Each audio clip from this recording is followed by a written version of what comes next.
Em Fátima, o Museu da Vida de Cristo leva-nos a percorrer a vida de Jesus através de 33 cenas que narram a sua história, desde a anunciação do anjo a Maria até a ascensão aos céus. Uma experiência por meio dos sentidos. Contempla-se com os olhos e a música e os aromas inserem um peregrino na vida de Jesus. O Deus que encarnou-se teve um corpo, rosto e presença. O Natal revela o modo como Deus entrou no mundo. Pequeno, vulnerável, próximo. Vamos visitar este museu para descobrir o que o presépio aponta sobre toda a vida de Cristo. Do nascimento à cruz, da cruz à vida nova. Bem-vindo. Aqui já não estamos em Fátima. Estamos na Galileia. É aqui que começa a nossa história, com Maria a receber a visita do anjo Gabriel. É aqui que ela vai saber que entre todas as mulheres ela foi escolhida para receber o Filho de Deus, através de uma concepção divina, através do Divino Espírito Santo.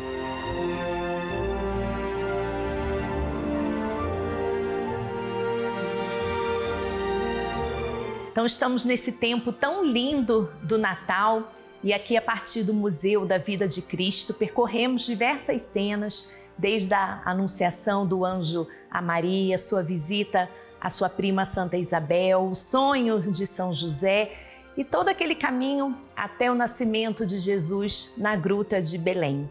E aqui com o padre Fábio Bernardino, da Diocese de Leiria Fátima, pergunto, padre, o Natal revela o modo de Deus agir na história? Começando por aí, não é? Deus que quer ser um de nós, quer ser uma criança, quer ser um ser humano, um homem, como nós fomos, passando pelas fases próprias da humanidade, vem habitar o nosso tempo, o nosso espaço, o nosso mundo, a nossa realidade.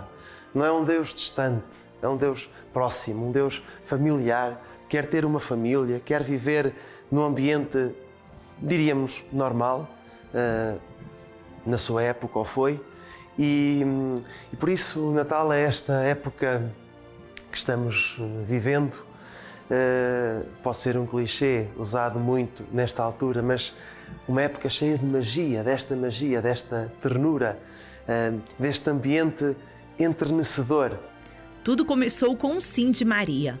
No tempo do Advento, a liturgia das horas traz um belo texto de São Bernardo de Claraval acerca da resposta de Nossa Senhora. Apressa-te, ó Virgem, em dar a tua resposta. Responde sem demora ao anjo, ou melhor, responde ao Senhor por meio do anjo. Pronuncia uma palavra e recebe a palavra. Profere a tua palavra e concebe a palavra de Deus. Dize uma palavra passageira e abraça a palavra eterna. Eu costumo dizer que a fé de Nossa Senhora é uma fé fundante, funda qualquer coisa, não é? Porque ao aproximar de Deus, há uma resposta da humanidade. A isso chamamos fé, uma fé que só Deus pode medir. E de facto, Nossa Senhora não é o centro da fé e da vida cristã. Houve inclusivamente um documento recente que nos lembrou disso. É Jesus Cristo. Mas não sendo o centro, Maria está no centro. Está no centro da fé. Está no centro da resposta, que é a resposta de cada um de nós, ao chamamento de Deus. Porque é respondendo como ela, é servindo como ela, que a vida se torna cristã na nossa vida, na nossa própria vida pessoal. Ela é o primeiro modelo, o primeiro exemplo de acolhimento de Cristo. É a primeira cristã, primeiras palavras do prólogo de São João. Dizem que o Verbo estava com Deus, era Deus, fez-se carne e habitou entre nós. Ele não precisaria de Maria se não quisesse. Não precisaria de uma pessoa humana. Ele é Deus. Primeiro que tudo Deus, acima de tudo e de todos Deus. Mas quis precisar de uma mulher humilde e simples, como tão bem se vê nesta cena, para nos salvar, para realizar a sua missão, que começa precisamente com a atitude de Maria. Portanto, é chamamento de Deus, a fé, primeiro que tudo, mas também a resposta da humanidade. E Maria vai à nossa frente. O presépio é mais do que uma cena de ternura. É anúncio profético. Desde Belém, os relatos de sua infância indicam o itinerário do servo sofredor. Enquanto isso, Maria guardava tudo no coração e, com São José, ensinavam as coisas da terra para o menino e educavam-o no amor ao Pai. A gente pode entender o Natal também no todo da vida de Cristo, dentro do plano salvífico do Pai. O Natal, todos os relatos da infância de Jesus, tudo aquilo que Nossa Senhora também ouviu, já é um prenúncio da cruz. A gente pode também olhar para o Natal e já apontar para a Páscoa do Senhor. Um exercício aqui para a Graciela. O que é que o anjo diz aos pastores naquela noite? Nasceu-vos hoje um Salvador. Portanto, é o Salvador Jesus, aquele menino que nasce, é o Salvador. Ele será o Salvador. Por isso, há um porquê dele vir ao mundo. Não vem passear, não vem só para se divertir, para passar o tempo. Vem com uma missão. E, de facto, a Páscoa continua a ser a festa mais importante para os cristãos, a festa anual mais importante. Aliás, é o mistério pascal que nos revela que é a chave de interpretação de todos os outros mistérios, do grande mistério cristão, não é? Porque por nós, homens, para a nossa salvação, como recitamos no Credo, por nós, para a nossa salvação, desceu dos céus, encarnou pelo Espírito Santo, no seio da Virgem Maria, é o que estamos aqui neste momento a presenciar nesta cena tão bem ilustrada, por nós, para a nossa salvação. Ao longo deste ano, a Igreja viveu o jubileu pelos 2025 anos do nascimento de Jesus Cristo. Um tempo de graça, de reconciliação e de regresso ao essencial. A gente vai percorrer agora algumas cenas também aqui, Padre, numa atitude de peregrinos da esperança, porque estamos quase no fim do ano jubilar. O jubileu justamente celebra, cada 25 anos, celebra aqueles anos do nascimento de Jesus Cristo. Então, o que significou viver o jubileu à luz da encarnação de Cristo e também nesse sentido da esperança, como o Papa Francisco nos deixou tão bem escrito tudo que seria para viver nesse jubileu? Sim, cada jubileu apresenta um tema, neste caso, por desejo do Papa Francisco e da Igreja, o grande tema deste jubileu de 2025 foi o tema da esperança, porque de facto é nele que temos a nossa esperança, é no Senhor que não nos deixa perder a esperança. Porque apesar de todo o pecado, apesar de toda a nossa fraqueza, há o amor de Deus. Não é? O que seria de nós sem o amor? É o amor que nos salva. E por isso mesmo, a palavra jubileu, júbilo, lembra-nos a alegria, a felicidade. Para aprofundar, como eu falei anteriormente, alguns relatos da infância de Cristo já anunciam toda a sua missão, mas também olhando aqui para a figura de São José, que recebeu o anúncio do anjo, não tenhas medo de receber Maria como tua esposa. Ele também, como pai adotivo de Jesus, teve o desafio ali de encontrar um lugar para o menino nascer, depois a fuga para o Egito. Nossa Senhora também, que ouviu palavras assim tão tocantes, que quanto a ti uma espada transpassará o teu coração. Desde o momento da Anunciação, a Nossa Senhora, desde o sonho de José, no concreto da vida existencial, nos primeiros anos, na infância de Jesus, foram os seus pais, Maria e José. E se Maria é realmente mãe segundo a carne, ainda antes, segundo o Espírito, porque como víamos, o seu sim foi a porta aberta à chegada de Deus. São José é o guarda do Redentor, ou seja, aquele que assume a paternidade e vive numa total abertura, uma missão também muito bela a que o Senhor o chamou, de educar, de alimentar, de sustentar o Filho de Deus nos seus primeiros anos de vida neste mundo, de ser apoio para Maria e de ser o pai adotivo de Jesus, e por isso é o patrono da Igreja. A gente agora vai para a cena, vamos dizer assim, principal deste tempo de Natal, porque todos ficam à espera de montar o seu presépio em casa, né? Porque é sempre uma cena que toca todos os corações, né? Crentes ou não crentes, a gente, graças a São Francisco de Assis, temos essa cena do presépio que sempre nos toca tanto. Vamos lá. Aquele que nasceu em Belém viveu para ensinar, curar e amar até as últimas consequências. Continuaremos a olhar o Natal à luz da vida pública, da cruz e da ressurreição.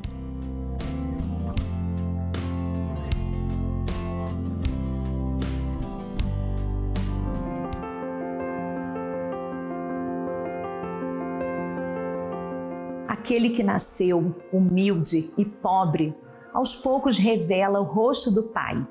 No silêncio daquela noite, os anjos entoam glória a Deus nas alturas. O Natal é o Senhor a caminhar em meio a nós. Deus não veio impor-se, mas amar. Em tempos desafiadores, Ele continua a desejar nascer nos corações, de modo pequeno, mas sempre disponível. Chegamos à cena do presépio, sempre muito admirada por todo mundo, as crianças que gostam de ver o menino, os animais, os pastores.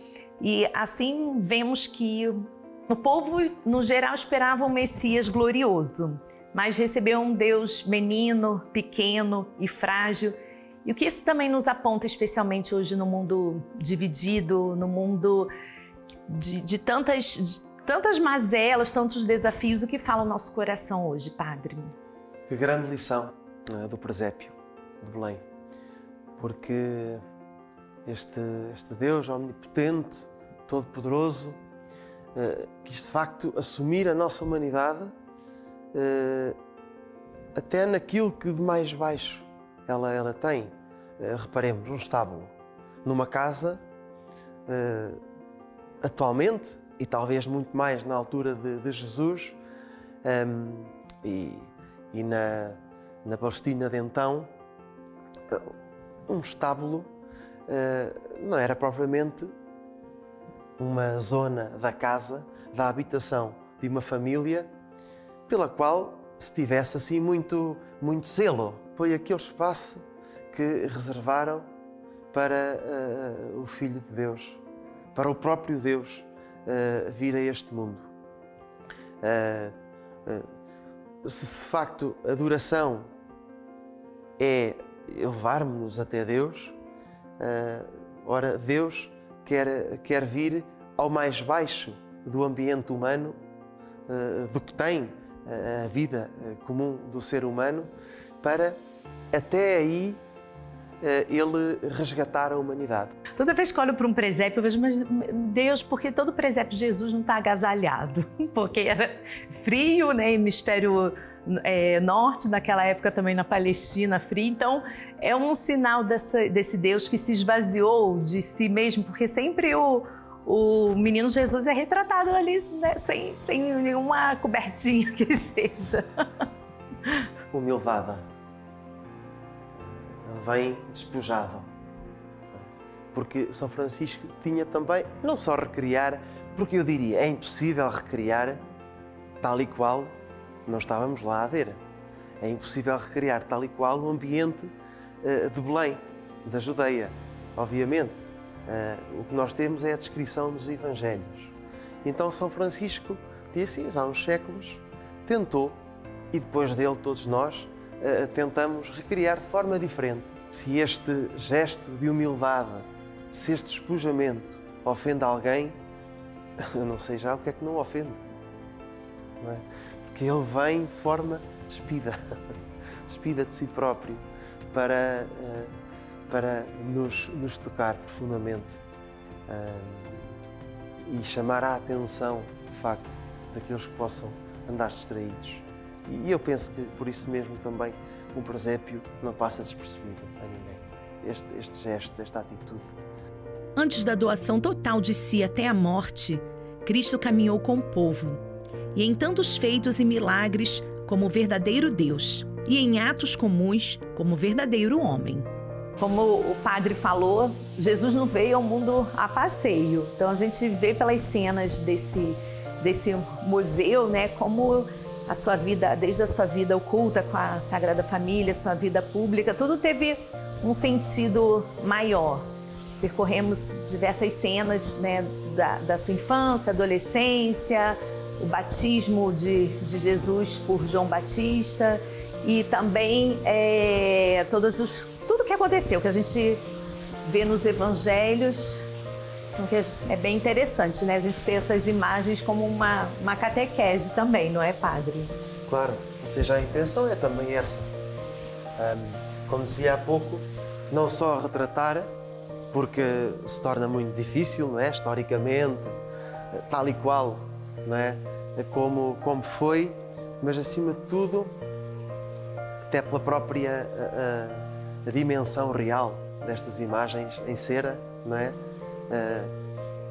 O quão real, não é, foi Jesus, não é? Vivendo aquilo que é próprio da humanidade. Vimos aqui o batismo, podemos contemplar aqui o encontro com a Samaritana, o Sermão da Montanha, as curas milagrosas. Sim. Logo ali, quando Jesus acalma a tempestade, é uma cena aqui bastante interessante. Sim. Aqui do museu, que até tem o som dos raios e o barco a se movimentar. Este homem aparentemente normal é aquilo que manda até ao vento e ao mar e eles se calam, não é? E a tempestade amaina.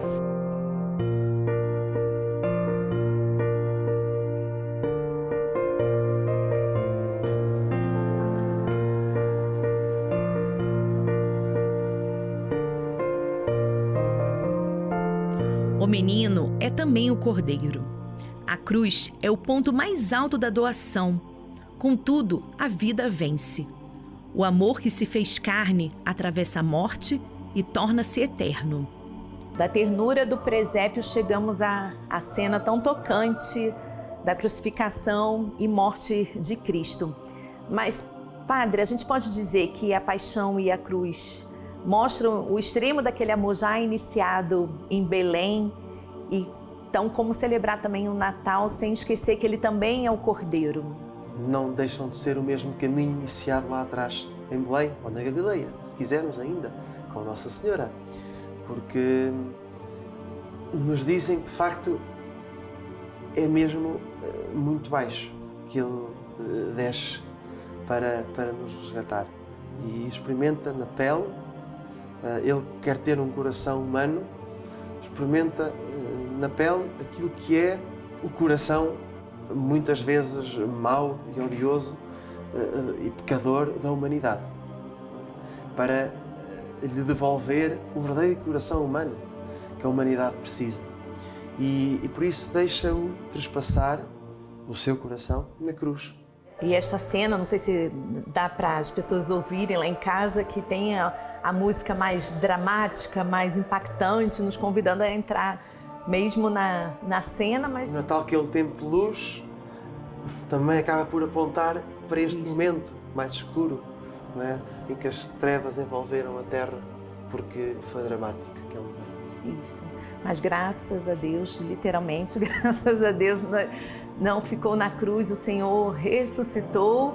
E como na nossa vida, né? Todo sofrimento nos aponta para a cruz de Cristo, mas sabendo que teremos a vida nova, as alegrias eternas com o Senhor. Cristo nasceu, viveu, morreu, ressuscitou.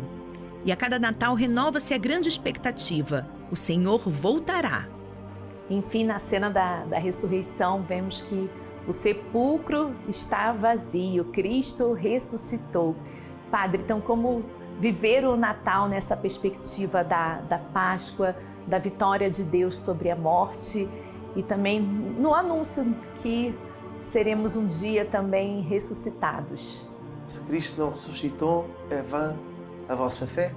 De que é que adianta dizermos que temos fé se não acreditarmos que aquele menino do presépio está vivo? E celebramos ao longo destas 4 semanas o tempo do Advento. Para celebrar o Advento, que é vinda, que é chegada, não é pensar em alguém apenas que há de vir por não estar na nossa vida. Ele está vivo e isso deve fazer da nossa vida vida com V maiúsculo. Podemos estar vivos e mortos espiritualmente e não ter vitalidade. Se Ele venceu o pecado e a morte, também nós vencemos. Estamos vivos, não é? Não somos tentados acima das nossas forças. Somos vencedores. Podemos ser vencedores com Ele. Não é? Com Ele. E por isso acolhamo-lo, porque Ele vem a este mundo, esta criança. Todos queremos abraçar ao ver no presépio, dá digamos que um impulso a nos debruçarmos sobre o presépio, não é? Então abracemo-lo e queiramo-lo na nossa vida. Muito bem.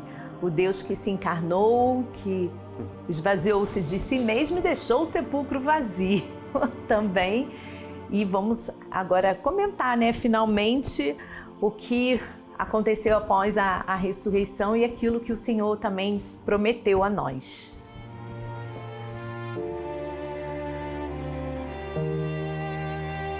Algo muito importante nessa época do Natal, além de celebrarmos o nascimento de Jesus, mas o Natal também nos aponta para a segunda vinda de Jesus.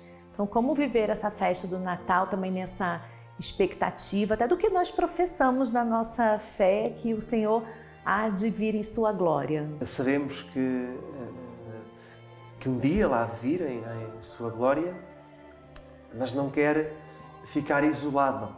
Nesta cena, temos-lo aqui sozinho, não é? Mas sabemos que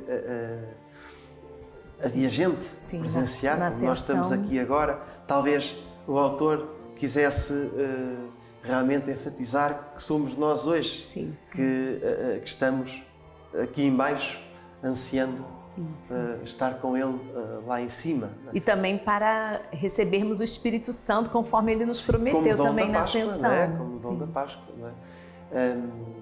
E a própria disse, recebereis o Espírito Santo, não é? Que há de falar por vós, que há de agir em vós. E por isso a última vinda de Cristo é, digamos assim, a consumação de toda a sua obra. Ele quer associar-nos consigo e por isso se aproximou de nós, porque não quer isolar-se nessa vitória, quer levar-nos a todos. E o mistério do Natal que estamos a viver envolve-nos. Muito bem, Padre, quero agradecer por nos ajudar a aprofundar todo o mistério do Natal e essa unidade da vida de Cristo desde o seu nascimento, vida pública, paixão, morte, ressurreição. Muito obrigada e um Feliz Natal para o Senhor. Feliz Natal. Obrigado.